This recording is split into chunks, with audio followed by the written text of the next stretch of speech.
Hello friends, myself Dr. Ashish Panchal, your biology need guru from Trisha Institute of Biology. बच्चों आज जो हम chapter start करने वाले हैं वो है sexual reproduction in flowering plant.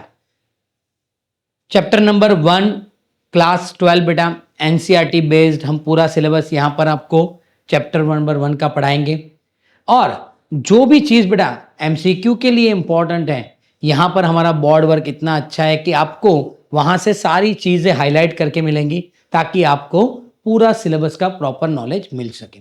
जवाब दें। Hello friends, myself doctor Ashish Panchal, your biology need guru from Trisha institute of biology. बच्चों आज जो हम चैप्टर डिस्कस करने वाले हैं वो है sexual reproduction in flowering plant, class 12 chapter number 1। इसमें बेटा नीट में बहुत सारे एमसीक्यू इसमें से आते हैं, बोर्ड में भी बेटा ये जो चैप्टर है उसमें से बहुत सारे क्वेश्चन आते हैं गुजरात बोर्ड में, और गुजसेट के लिए भी बहुत इंपॉर्टेंट है। तो आइए देखते बेटा इंट्रोडक्शन। तो इंट्रोडक्शन में as we know that the flower बेटा एक बहुत ही इंपॉर्टेंट कैरेक्टर है जो रिप्रोडक्टिव पार्ट है बेटा, प्लांट का रिप्रोडक्टिव पार्ट है। देखो flower are the object are aesthetic, ornamental, social, religious and cultural value. Flower है बेटा उसका एस्थेटिक वैल्यू है, ऑर्नामेंटल कहीं पर बेटा हम डेकोरेशन के लिए भी उसको यूज करते हैं, सोशली अगर हम किसी के फंक्शन में जाए तो बुके लेके जाते हैं, रिलीजियस पूजा के लिए भी यूज होता है बेटा, कल्चरल वैल्यू भी है।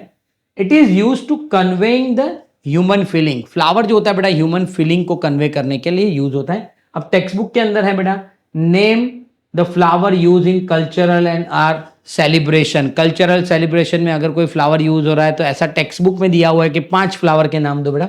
तो यहां पर हमने लिखा है बेटा marigold, rose, jasmine, lotus and hibiscus.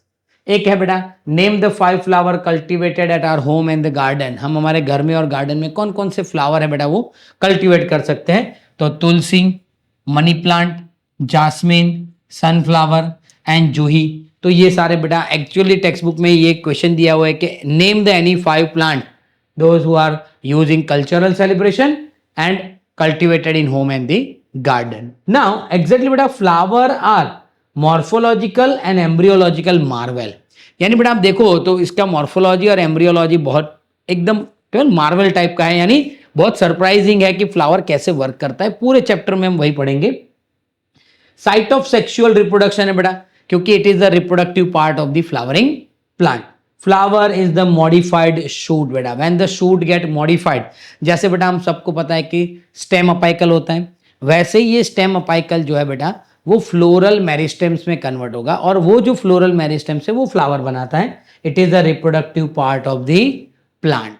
तो ये बेटा जस्ट ब्रीफ इंट्रोडक्शन था। अब एग्जैक्टली फ्लावर के पार्ट के बारे में बेटा हम बात करते हैं। Several hormones and the structural changes initiated to differentiate and further development of the floral primordium। यानी बेटा जो भी अगर कोई स्टेम है बेटा, सोच लो कि ये स्टेम है तो उसके ऊपर फ्लोरल प्रीमोर्डियल होता है। ये जो फ्लोरल प्रीमोर्डियल होता है बेटा उसमें बहुत सारे स्ट्रक्चरल चेंजेस होते हैं, हार्मोनल चेंजेस होते हैं, तब जाके बेटा फ्लावर डेवलप होता है। Inflorescence, we all know that what is inflorescence? Inflorescence means it's the arrangement of the flower on the peduncle भी बोल सकते हैं या फिर main floral axis are formed which bear the flower bud and then flower। यानी बेटा inflorescence क्या है? तो inflorescence कैसे बनता है? तो जिसमें से पहले बेटा फ्लावर बड आता है और उसमें से फ्लावर डेवलप होता है तो उसको हम inflorescence बोलते हैं। आपने बेटा क्लास 11 में पढ़ा होगा inflorescence, arrangement of the flower on the main axis. Flower में बेटा मेनली 2 पार्ट होते हैं, एक असेंशियल पार्ट और एक नॉन असेंशियल पार्ट। जो असेंशियल पार्ट है उसमें male reproductive part that is androecium, female reproductive part that is gynoecium and this part is help in the sexual reproduction. Whereas non essential part में देखे बेटा तो calyx, sepals बोलते हैं बेटा उसको, कोरोला, पेटल्स बोलते हैं। इसका काम क्या है बेटा? It help the attract the insect during the pollination. तो फ्लावर में बेटा मेनली 2 पार्ट होते हैं, असेंशियल पार्ट जो रिप्रोडक्शन में हेल्प करते हैं, नॉन असेंशियल पार्ट जो इंसेक्ट को अट्रैक्ट करने में हेल्प करते हैं ड्यूरिंग दी पॉलिनेशन बेटा। तो ये था just brief introduction of the sexual reproduction in the flowering plant का चैप्टर का बेटा। ओके, अगर बेटा आपको हमारे ये वीडियो पसंद आ रहे हैं तो प्लीज वीडियो को लाइक कीजिए और चैनल को सब्सक्राइब करना मत भूलिए। Thank you, have a good day.